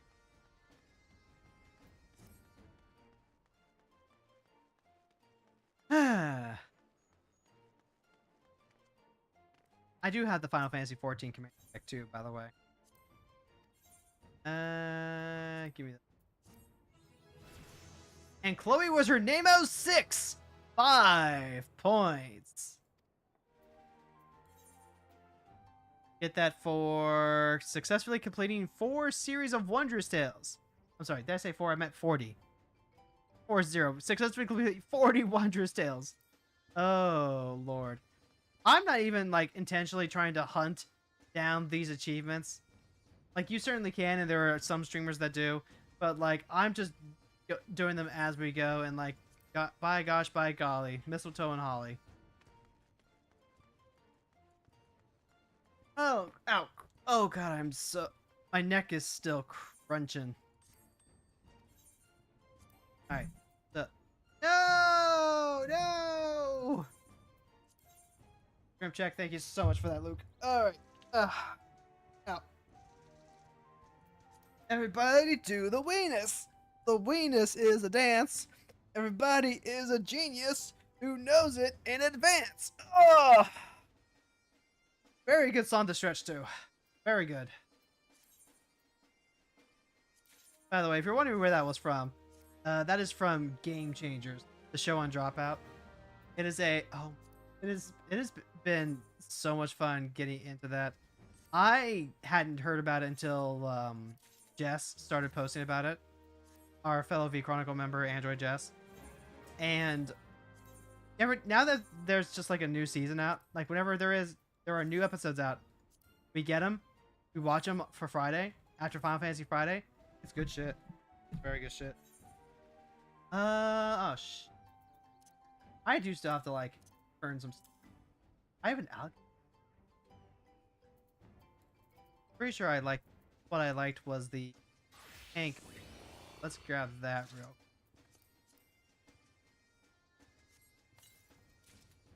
Heavy elegant armor. Try that on. Oh yeah, I like that. It's non-dyeable, but I don't mind that. Go ahead, put that in the glam chest. And then also, like, how? Actually, show me Dark Knight. Then I will crack this open. I'm not worried about, like, you know, it being quasi-limited because I've seen better. Actually, return home. Okay, chat. So, real quick, let's go over a couple things as we slowly wind the day down. Monday, that's going to be our standard Magic Monday. Tuesday should also likewise be perfectly normal and fine. Wednesday, though, if I'm not mistaken, that is going to be Wife Day. That's the time of the month where I take a couple of days off to take care of my wife. So Wednesday and Thursday won't be having any streams. But then we'll be back for Final Fantasy Friday. Now, as for Oh Hero, I've actually moved my own therapy days around.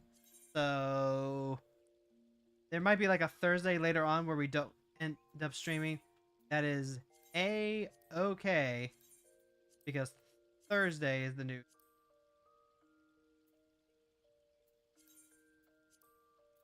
Cash all the rest of the stuff in.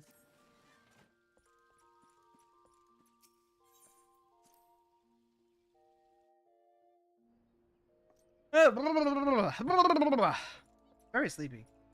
Actually, you know, that's kind of an interesting thought now that I think about it.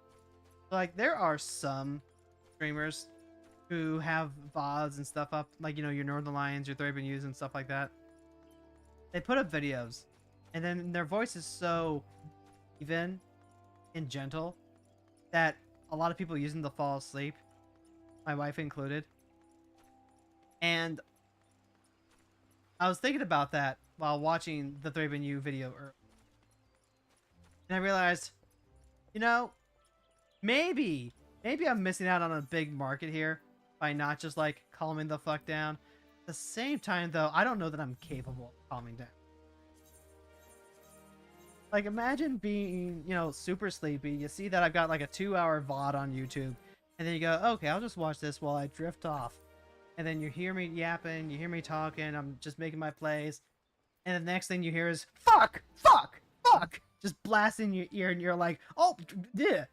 And it turns out, like, you know, I miscounted my mana, or I missed the timing on something. Never again. Never again. I've suddenly become too dangerous to put on right before bed.